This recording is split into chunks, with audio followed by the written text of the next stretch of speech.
ગમે તેટલા તમે આગળ વધો પણ તમારા પગ જમીન ઉપર રહેવા જોઈએ. તમે જીવનમાં તમારામાં અભિમાન આવી ગયું ને કે હું આમ થઈ ગયો. હું આ ભરતભાઈની જ વાત કરું. અમે બધા જોડે કામ કરતા હતા, કાર્યક્રમોમાં જોડે હતા, ઠાકોર સેના એક બનાવી હતી, એમાં અમે બધા જોડે જ હતા. એમણે કદી વિચાર્યું પણ નહીં હોય કે હું ધારાસભ્ય બનીશ. એમને બનાયા, એ બન્યા નહીં, સમાજે બનાયા એમને. પણ એનું કારણ શું? એ તમારો પ્રેમ અને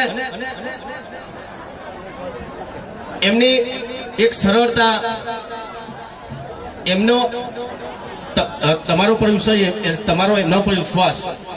અત્યારે મને કહે કે અત્યારે બી મને ખબર નહીં પડતી હું ખરેખર ધારાસભ્ય છું. મને એમ કે અત્યારે હું સામાન્ય વ્યક્તિ છું.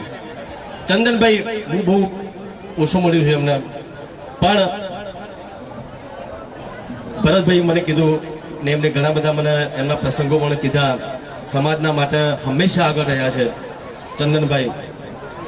તો હંમેશા એવા લોકોનો સાથ આપો તમે ખરેખર સમાજ માટે કામ કરે છે, પોતાના માટે કામ કરતા હોય એવા લોકોને તમે જિંદગીમાં સાથ ના આપતા.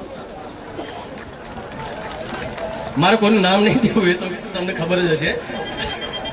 પોતાના માટે ઘણા બધા પક્ષો બી બદલી કાઢે છે, જોયું હશે તમે. પણ